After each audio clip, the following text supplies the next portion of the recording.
નમસ્કાર રોટરી મિત્રો, આજે આપ સૌના લાડીલા એવા સીએ અને રોટરીયન શ્રી નયન કોઠારીનો જન્મદિવસ છે.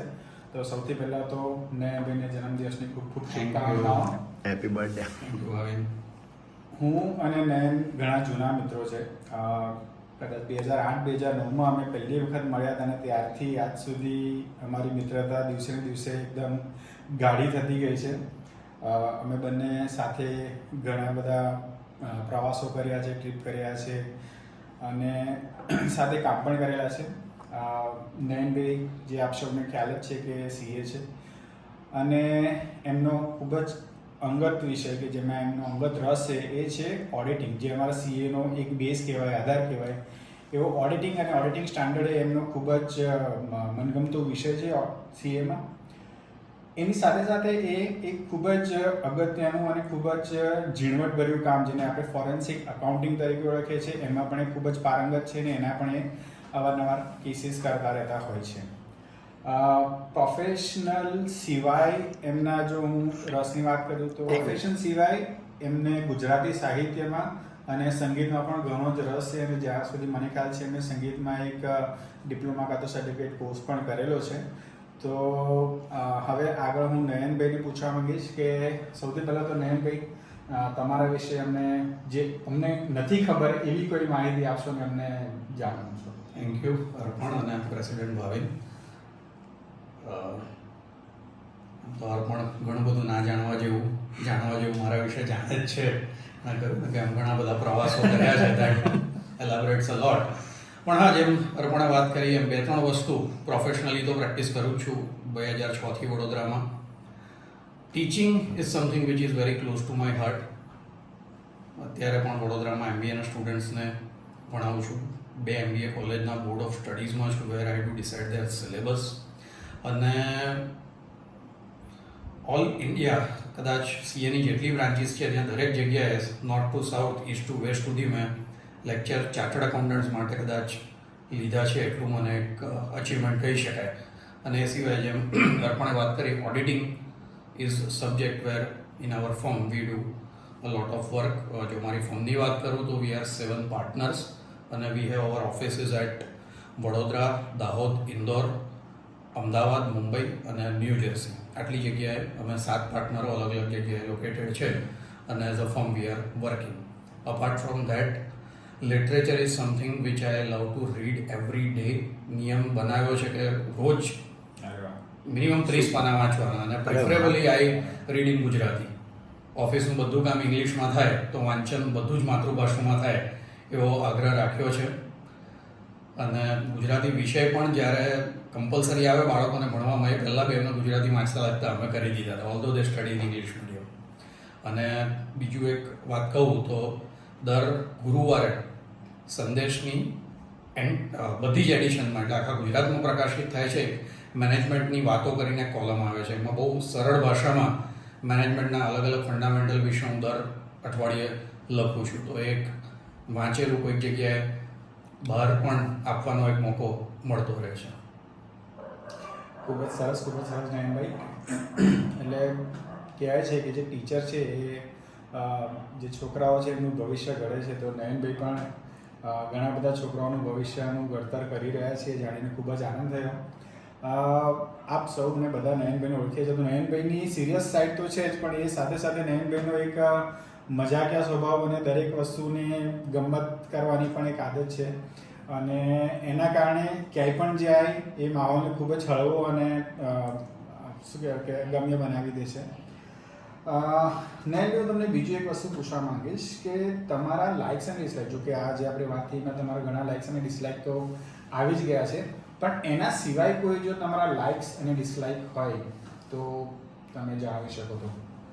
Like travelling, okay, great. Music, reading. બહુ જ બેઝિક કોમન 3 હોબી હોય એની એ જ છે. પણ ટ્રાવેલિંગ આઈ વી ડુ, સાથે બી આપણે ફરેલા છે, you know, like we do more of the exploring, less of the travelling. ધમાલ કરવાની ભેગા થઈને કોઈ પણ હોય, સિરિયસ પ્રસંગ કે લાઇટ પ્રસંગ. અને yes, I like to meet people. So that's the reason in my profession as well as in Rotary or maybe elsewhere I like to meet people, greet people, મજા કરો, બસ એ મને બહુ ગમે છે બેસિકલી. અરે વાહ. બીજી એક વાત તમને કહું, તમે જ્યારે પણ નયનબેનની ગાડીમાં બેસશો તો એમાં ગરબા જ અચૂકથી વાગતા હશે. એમને ગરબા પ્રત્યે, ગરબા સાંભળવા અને ગરબા રમવા બંને પ્રત્યે એટલો બધો લગાવ છે કે એ 12 કલાક ગરબા સાંભળવા માટે તૈયાર છે. નયનભાઈ, આપ રોટરીમાં જ્યાં સુધી મને યાદ છે ત્યાં સુધી 2020થી જોડાયેલા છો, તો તમારો રોટરી જોડેનો અનુભવ કેવો રહ્યો અત્યાર સુધીનો? જો તમે એના પર થોડું Honestly, I never thought of joining Rotary because CA ઇન્સ્ટિટ્યૂટમાં 8 થી 10 વર્ષ મેં આપેલા છે equally. Arpan has done the same. One fine day આલોકભાઈ called me and said કે આવી રીતનું એક નવું રોટરીનું ક્લબ બને છે અને તારે જોઈન થવાનું છે. I said yes. That was the very simple process through which I joined Rotary. So for that, bringing me to the Rotary, or rather I'll say showing me to the world of Rotary, the credit goes to Alok sir. અને આવ્યા પછી પાછું વળીને જોયું નથી. મજા આવે છે. જેટલા બી મારી આગળ પ્રેસિડેન્ટ હતા કે ડિસ્ટ્રિક્ટ લીડર છે, જેણે જે સમજાવ્યું, કામ કરવા કહ્યું, કરતા ગયા, સમજતા ગયા, થોડું કર્યું, ના થયું, વધારે કર્યું, શીખીએ. પણ apart from the work which we do, if you talk about the Rotary experience, it is the Rotary family which we enjoy the lot. Our club meeting પછી પાન ખાવા જવાની મીટિંગ, તો એ જે મજા આવે છે ને, that is the best part of the Rotary, I can say. અને રોટરીને ગ્લોબલી જોઈએ અને જેટલું રોટરીમાં કામ થાય છે એ રીતે જોઈએ તો it really inspire us to do something and something which we can give back to the society through this organization, our small family of RCB1. That's what I really like about Rotary. ખૂબ જ સરસ નયનભાઈ. જે પણ viewers છે એમાંથી કદાચ કોઈને ના ખબર હોય, આમ તો બધાને ખબર જ છે, પણ કદાચ કોઈને ના ખબર હોય તો નયનભાઈ 2022-23માં રોટરીના પ્રેસિડેન્ટ રહી ચૂક્યા છે. અને કદાચ હું એમના વર્ષની વાત કરું તો મને એમનો એક પ્રોજેક્ટ સૌથી વધારે જે ગમ્યો છે એ છે CPR ટ્રેનિંગનો. એ જે આમ જનતાને, જે નોર્મલ પીપલ છે કાં તો જે હેલ્થ વર્કર્સ છે, બધાને CPR ટ્રેનિંગ આપવાનું એક એમણે સરસ કામ કર્યું હતું એમના વર્ષમાં.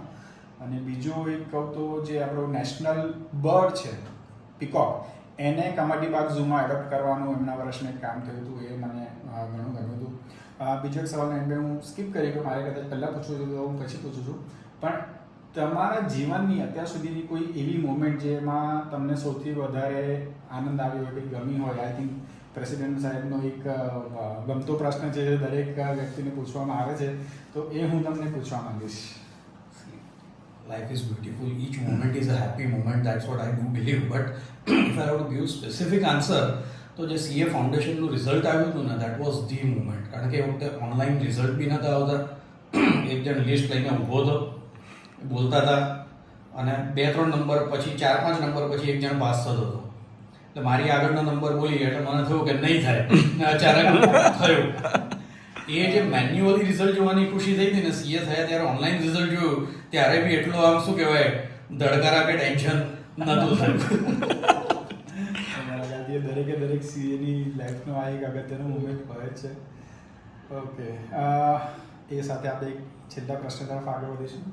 આપણા પ્રેસિડેન્ટ રોટેરિયન ભાવિન શેઠે આ વખતે એક ઝુંબેશ કાઢી છે, વન રોટેરિયન વન પ્રોજેક્ટ. તો એમાં તમારો ગમતો પ્રોજેક્ટ જે તમારા હૃદયને નજીક હોય ને, જે તમે ઓબ્વિયસલી એમાં કન્ટ્રીબ્યુટ કરતા જશો, પણ કદાચ ભવિષ્ય one Rotarian, one thought, I think we should take it like that. One Rotarian, yes, he can suggest one project, and with the leadership of him, entire club would be doing it. That's what we have been seeing. ગયા વર્ષે બી મેં શરૂ કર્યું હતું, પહેલા વર્ષે પણ મેં કહ્યું હતું. થોડાક નાના સ્કેલ પર હજી સુધી આપણે કરી શક્યા છે, પણ એને મોટા સ્કેલ પર લઈ જઈએ એ જે મારો એક ગમતો વિષય છે, I think is the financial literacy. એટલે ફિનાન્શિયલ લિટરસી એટલે એવું નથી કહેતો કે બધાને આપણે બેલેન્સ શીટ વાંચતા કે શેર બજાર સમજતા કરવા છે. આજે એક સિનિયર સિટીઝનને ગૂગલ પે ચલાવતા પણ આપણે શીખવાડી શકીએ તો એ વ્યક્તિ માટેની એ ફિનાન્શિયલ લિટરસી છે. આજે કોઈક વ્યક્તિને ઇન્વેસ્ટમેન્ટ કરવાનું હોય તો કેવી રીતે કરવું એને સમજાવીએ તો એ ફિનાન્શિયલ લિટરસી છે. આપણે સુખલીપુરામાં પહેલીવાર ફિનાન્શિયલ લિટરસીની વાત કરી હતી, બેંકના સાહેબને લઈ ગયા હતા, તો પ્રશ્ન જે પૂછ્યો કે કેટલા જણ પાસે બેંકનું ખાતું છે, કેટલાને બેંકમાં આવતા બીક લાગે છે, તો એ વ્યક્તિઓ માટે એ ફિનાન્શિયલ લિટરસી છે. Because everything moves around the money. તો ફિનાન્શિયલ લિટરસી દરેક વ્યક્તિની, દરેક એજ ગ્રુપની, દરેક વર્ગની સમાજના રિક્વાયરમેન્ટ જુદી જુદી છે. અને આપણે રોટરી તરીકે સમાજના કદાચ આ બધા વર્ગો જોડે કામ કરી શકીએ છીએ. તો એને થોડુંક નેક્સ્ટ લેવલ પર લઈ જઈએ. મહિને એક પ્રોગ્રામ પણ ફિનાન્શિયલ લિટરેસીનો કરવો હોય તો I am ready to contribute. CA institute પણ આપણી જોડે છે. They have got certain grants also which I have already conveyed to you. અને ફિનાન્શિયલ લિટરસીને ધીરે ધીરે આવનારા જે પણ પ્રેસિડેન્ટ છે ને એમના વર્ષોમાં એઝ અ ક્લબ આ વિષયને આપણે આગળ લઈ જઈએ એ એક મારી ઈચ્છા છે. નાના ખૂબ જ સરસ થોટ છે નયનભાઈ, અને આપનો ખૂબ ખૂબ આભાર અને આ સમય આપ્યો. અને ફરીથી નયનભાઈને આપણે બધા જ એમને બર્થડે વિશ કરીશું. Happy birthday. હેપી બર્થડે ભાઈ. પહેલી વાર હનુમાનભાઈ આટલી વાર નયા